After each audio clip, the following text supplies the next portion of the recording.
Cell phone video taken this past Sunday at Zucchini Fest in Obetz shows children on a kiddie ride. We want to focus your attention on 4-year-old Faith on the right. Her 5-year-old cousin Dylan sits beside her. Then in just mere seconds, everything changes. We're pausing the video right here as it is difficult to see. Oh my God! I got dinner! A frantic cry for help from Faith's aunt, Brett Cahill. A scream of pain from Faith after falling from the ride. It was horrible. It's horrifying watching that all happen. Faith's parents, Josh and Rosie, they want answers. You know, we're lucky Faith's with us today. This needs to be taken a lot more seriously. According to Russell Clements, the Lil Wheel is ran by his company, Triple Treat Shows. The ride is similar to this one, shown on the company's website.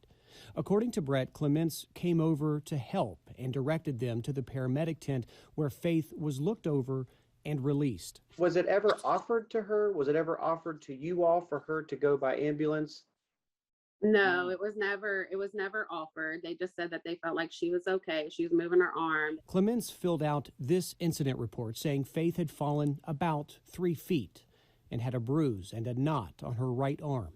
Clements told 10 TV Wednesday the ride was inspected prior to anyone riding it Sunday, and following the incident, it was checked again. He's pulling on the bar and he couldn't get it to move, and he was 205 pounds. And, it wasn't moving with him jerking on it. Clements says he could not find or recreate the same failure concerning the lap bar coming unlatched. The operator, he says, has been with his company all season for the last few months. I asked him if my daughter was able to reach around to unlatch the bar by herself, and he said no, and he showed me where it was, and yeah, there's no way my daughter could have reached. The Cahills say an hour later they took Faith to an urgent care where, again, it was nothing more than cuts and bruises and a swollen arm. 2 days later, they say Faith wasn't acting like herself. Another doctor's visit revealed she had broken her collarbone. The Cahills are upset knowing this incident was never reported to the Ohio Department of Agriculture. The man who owned the ride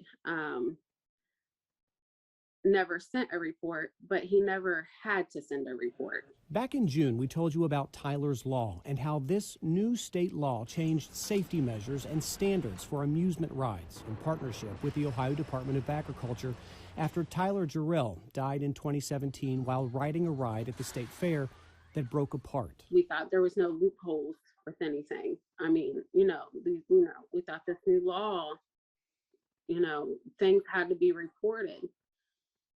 And it looks like it doesn't. The accident report form on ODA's website, which was in place before Tyler's Law, defines an accident as happening during the operation of a ride which results in death or an injury requiring hospital admission.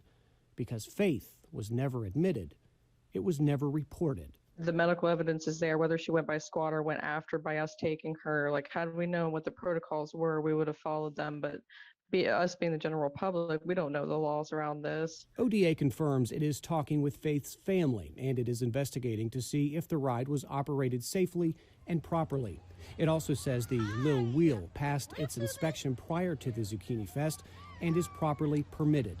The Cahills say the ride was operating no more than 30 minutes after this incident. And I looked back and the ride was started back up. They were loading kids on it. The Cahills say more needs to be done for all incidents to be reported for the safety and well-being of all Ohioans. She's lucky to be here. If anybody sees the video, you can see she's lucky to be here. Bryant Somerville, 10 TV News.